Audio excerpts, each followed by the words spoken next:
అమ్మాయిని మొత్తము వీడియో మొత్తం బజార్కి ఇచ్చిన నువ్వు 10 మందితో సర్టిఫికేట్ ఎలా ఇస్తావు ఒక అమ్మాయికి? మాధురి రాథోడ్ తన కుటుంబాన్ని పోషించుకోవడానికి తన ఫోక్ డాన్సర్ గా. ఈశ్వర్ సాయి మాధురి రాథోడే కాదు, నువ్వు కూడా మంచోని బాబు, నువ్వు చాలా మంచోనివి. నువ్వు పెళ్లి చేసుకోవాలి, మాధురి రాథోడ్కి లైఫ్ ఇవ్వాలి, అంతే. అంటే నువ్వు అనుమానించే పని ఏమేమి చేసావు ఇంట్లో? నీ వైఫ్ ముందట ఏమేమి పనులు చేసావు? అనుమానించే పనులు ఏమేమి చేసావు నీ వైఫ్ ముందట? ఇవాళ ఒక అమ్మాయి జీవితం నాశనం చేశావు కదా నువ్వు. ఇవాళ నువ్వు మీరు ఏమంటున్నారు? మీడియాని బ్లేమ్ చేస్తున్నారు. మీడియాలో ఎందుకు వేస్తున్నా అంటున్నారు. మీడియాలో వీడియోలు ఎవరిచ్చిర్రా? ఎవరిచ్చారు? మీడియాలో వీడియోస్ ఎవరిచ్చారు? నీ రూమ్ కి వచ్చిరా? నీ హోటల్ కి వచ్చిరా మీడియా వాళ్ళు? నీ వైఫ్ తీసింది, నీ వైఫ్ తో వచ్చిన ఆమె తీసింది వీడియో తీసి వైరల్ చేయండి, దాంట్లో పోస్ట్ చేయండి అని అన్నది ఎవరు? మీడియాలో నీ ఇవ్వాలంటున్నావు నువ్వు. లాస్ట్ కి ఎండింగ్ కంక్లూజన్ ఏమిస్తున్నావు? మా జీవితాన్ని నాశనం అయిపోయింది మీ వల్ల అంటావా? మా వల్లనే కదా నువ్వు బాగుపడ్డది. నువ్వెవరు అసలు? నువ్వు లేకుంటే మాకేం తెలుసు? వీడియో ఒక అమ్మాయికి అన్యాయం జరిగింది, నీ వైఫ్ కి అన్యాయం జరిగింది అనే ఉద్దేశంతో మీడియా ముందు చూపేసింది, ముందు అడిగేసింది. తర్వాత నీ వైఫ్ కూడా దొంగని తెలిసింది, తర్వాత నువ్వు కూడా దొంగని తెలిసింది. అక్కడ అమాయకురాలు మాధురి రాథోడ్ బలి అయిన విషయం తెలిసి మీడియా ముత్తులు సపోర్ట్ చేయమా? అన్యాయం ఎక్కడుంటే అక్కడ ఉండమా మేము? ఆయన వీడియో ఎవరు పంపించమన్నారు నీ భార్యని? ఆ రోజు వీడియో ఎందుకు ఆపేయాలి నువ్వు? శుద్ధ పూసలాగా షెట్ వేసుకొని బయటికి జారి ఆ తొంగి చూసడము, కిందికి వెళ్ళడము, ఆమెను కిస్సు పెట్టిందా చేసినవని అడిగినప్పుడు నీ డైలాగులు ఎక్కడ పోయినాయి? నీ చేతలే ఎందుకు తీస్తున్నావు వీడియో అని నీ భార్య మీద ఎందుకు సీరియస్ కాలేదు నువ్వు? ఎలాంటి తప్పు చేయనప్పుడు సీరియస్ ఎందుకు కాలేదు? జస్ట్ అక్కడ వాష్రూమే కదా నీకు, అసిస్టెంట్ వాష్రూమ్ ఉంటే అక్కడ ఉండడం వల్ల నీకు మార్నింగ్ 5:30కే షూట్ ఎవరు పెట్టిన వాళ్ళు అంత పొద్దుగాల నీకు ఈ వర్షాకాలంలో? ఆ షూట్ 5:30కి వెళ్ళాలి కదా, ఆ 5:30కి వెళ్ళాలి. ఇది నువ్వు ఎందుకు ఇట్లా రచ్చ చేస్తున్నావు? ఆ రోజు ఎందుకు చెప్పలేదు? నీ వైఫ్ కూడా ఇంటర్వ్యూలో ఏం చెప్తాది? అంత మీడియాలో చేసిరు, ఏమేమో రాసిరంటే ఏం రాస్తారు? ఉండదే రాస్తారు. ఇవాళ నువ్వు మంచిగా అయితే మంచిగా రాస్తారు, దొంగ అయితే దొంగ రాస్తారు. నువ్వు ఎట్లా ఇచ్చావు వీడియో? మళ్ళీ అందరికి షేర్ చేసి అప్లోడ్ చేసాయి. ఆమె కూడా ఇంకొక ఆమె కూడా తిడుతుంటే నా భర్తని తిట్టొద్దు అని డైలాగ్ వచ్చింది, కానీ మళ్ళీ నువ్వు ఎందుకు అప్లోడ్ చేస్తున్నావు? వీడియో తీసిన వాళ్ళు ఎవరో నాకు తెలియదు అంటున్నారు కదా.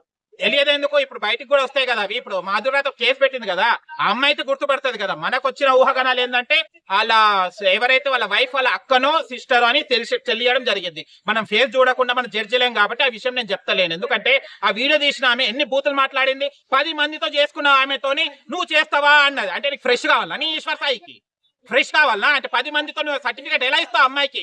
మాధురి రాథోడ్కి 10 మందితో తిరిగిన అమ్మాయిని ఎలా బిరుదిస్తావు నువ్వు? ఏం చూసావు? ఇప్పుడు మాధురి రాథోడ్ అడుగుతుంది 10 మంది ఎవరు తీసుకో. నేను అడుగుతున్నా, ఒక మాధురి రాథోడ్ ఒక అన్నగా నేను అడుగుతున్నాను. మాధురి రాథోడ్ 10 మంది తిరగడం నువ్వు చూసావా? తీసుకోరా. నువ్వు ఎలా ఇస్తావు సర్టిఫికేట్? కొట్టుమంటున్నావు, చంపమంటున్నావు, 10 మందితో తిరిగిన దాంతో సర్టిఫికేట్స్ ఎలా ఇస్తావు? ఒక అమ్మాయికి, పెళ్లి కావాల్సిన అమ్మాయికి ఎలా ఇస్తావు నువ్వు?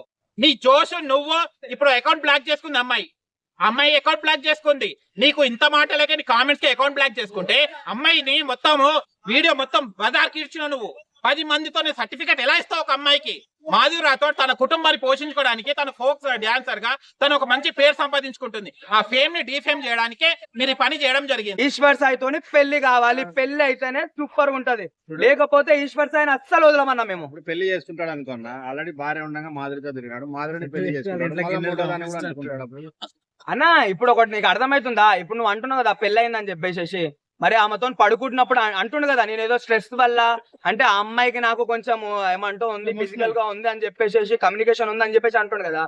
మరి ఇప్పుడు ఈమెను చేసుకుంటే మరి వేరే వాళ్ళతోనే ఇంకోటితో ఉండడు. ఎందుకనంటే అరే మూడో పెళ్లి చేసుకోవాల్సి వస్తుందేమో అని చెప్పేసి ఆ భయంతో ఉండడు.